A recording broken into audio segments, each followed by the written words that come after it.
უკვე ღამე იყო, ღამე 3 საათი. მე და მეგობრებმა კი გადავწყვეტეთ, რომ ვიდეო ქალში შევსულიყავით.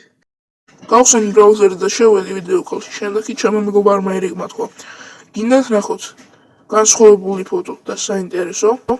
შემდეგ კი უპასუხეთ: რატომაც არა? შემდეგ კი ერიკმა ფოტო ჩააგდო. როდესაც ჩატი გავხსენით და ფოტო ვნახეთ, ყველანი შეშინებული ვიყავით. როდესაც დავაკვირდი ის ფოტოს, იქ გოგონა იყო ხელფეხ გარეშე. შემდეგ კი გკითხეთ, საიდან იშოვა ეს ფოტო მან. მან კი უპასუხა, რომ ეს ფოტო დარქვებზე იყო ნაპოვნი. და მან უბრალოდ ჩააგდო ის და არ უნდა ჩვენი შეშინება. მაგრამ ჩვენ გკითხეთ, თუ რატომ შედიოდა იქ. მან კი უპასუხა, რომ იქ უბრალოდ გასართობად შედიოდა. შემდეგ კი ელისონმა თქვა, თუ რა არის დარქვები. მე კი უპასუხე, რომ დარქვები არის საიტი, ბნელი ინტერნეტი, სადაც შეგიძლია შეიძინო ალეგორიული ნივთები, მაგალითად როგორ ის არის სულოცინზიო იარაღი და ასე შემდეგ. მე კი გავხსენი ფოტო და ზოგადად კიდევ უყურებდი და ვამოწმებდი იყო თუ არა ის ფოტოშოპი. შემდეგ კი მე ვთქვი, რომ შეიძლება ის ფოტოშოპია. შემდეგ კი ერიკმა თქვა, რომ იქ კიდე ერთი ფოტო იყო და თქვა, რომ აგდებს და მალე მოვიდოდა ჩატში. ფოტოც მოვიდა და იქ უცნაური რაღაცები ვეძერა. ყველანი კითხულობდით ამას და უაზროდ გვეჩვენებოდა. მე გავხსენი ფოტო და დავაკვირდი მას უფრო ახლოდან. იქ ეწერა Told number. ამის საკითხვა არ მინდოდა, მაგრამ სხვა გზა მქონდა, რადგან ყველანი ვაკვირდებოდით თუ რა იყო ის. დიდი ხანი კითხვის შემდეგ არასასიამოვნო იყო, მაგრამ მაინც მომეწია. დიდი ხანი კითხვის შემდეგ ლაპარაკი დავიწყეთ თუ ეს უბრალოდ უაზრობა იყო და ჩატი დავხურე. შემდეგ კი ჩატში რაღაც უცნობი შემოვიდა პროფაილის გარეშე. ვიფიქრეთ, რომ ეს უბრალოდ ერიკის დარქვებიდან გაცნობილი მეგობარი იყო. შემდეგ კი ჩემმა მეგობარმა თქვა, უთხრა ერიკს, რომ ეს ყველაფერი უკვე საშიშად ჩანდა და ხუმრობას აღარ ყავდა. ეს ადამიანი უბრალოდ ჩატში იყო და კამერასაც კი ართავდა. მე კი ვაკვირდებოდი მის პროფაილს, მაგრამ მას არაფერი არ ედო. მე ჩატიდან გამოსვლა მინდოდა, მაგრამ კურსორი უბრალოდ არ მოძრაობდა. მან ვიდეო ჩართო, მაგრამ ის კაცი იყო თავზე ღურის მასკით. ეს არ გქონდა რაღაც გამოწერილ ფეიქ მასკას. ეს ნამდვილი ღურის კანისგან დამზადებული მასკას გქონდა. სისხლიანი მასკა იყო.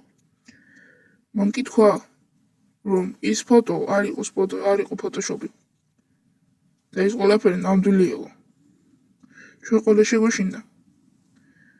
მაგრამ მოგვიწია ამის ყურება, რადგან უბრალოდ კურსორის გამოზრაობა და კომპიუტერის გამორთვა შეუძლებელი იყო. ჩვენ ვიფიქრეთ, რომ ვიღაცამ სისტემა აგვიტეხა. შევუყურებინე კლასელებს. როდესაც ეს ღურის მასკირმა კაცმა გაიგო, მან ჩაისინა და თქვა, გინდათ განახოთ და დაგემტკიცოთ, რომ ეს ყველაფერი რეალურია. მან კი კიდევ ერთხელ ჩაიძინა და თქვა, რომ თქვენ ეს ყველაფერი ხუმრობა გქონიათ, მაგრამ ეს სულაც არ არის ხუმრობა. მან კი ხელები ასწია, ნეგოციაციები დაიწყო. ჩვენ თლიან ეკრანზე ღურის ის ჩანდა და ამის გამორთვა უბრალოდ შეუძლებელი იყო. მან ხელები თვალებთან მიიტანა და გაბრაზებული თვალები შემოხვედა. ის ლაპარაკობდა, რომ მალე ნახავდა ყველა შოუს. მან კი კიდევ ერთხელ ჩაიცილო და კამერას გამორთო.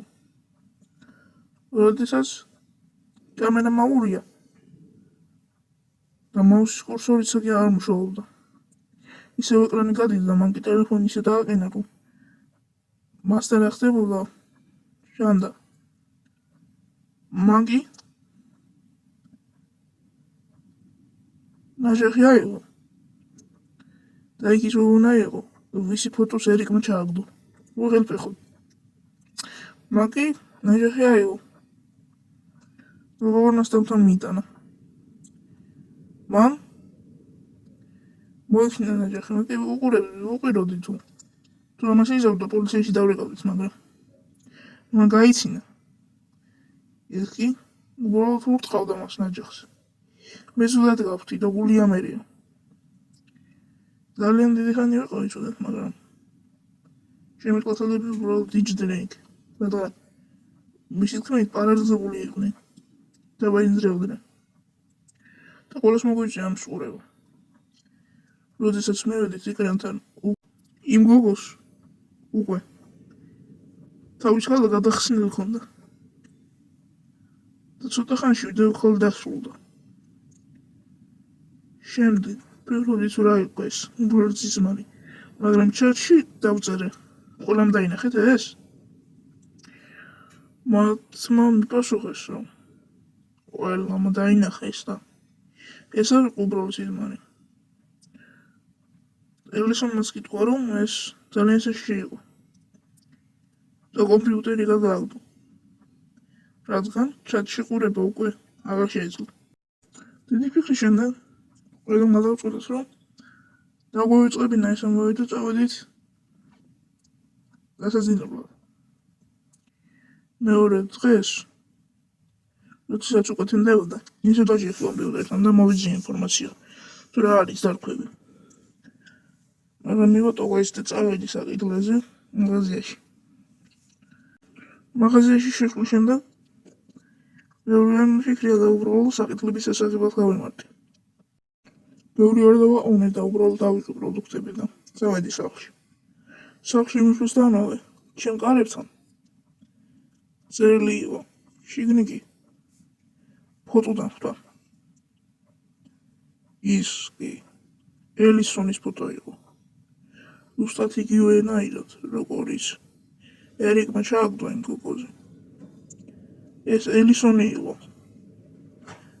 და მას ეწერა double number. ზუსტად იგივე როგორც სინაგოგუნას. ისიც კი ხელფექარეში იყო.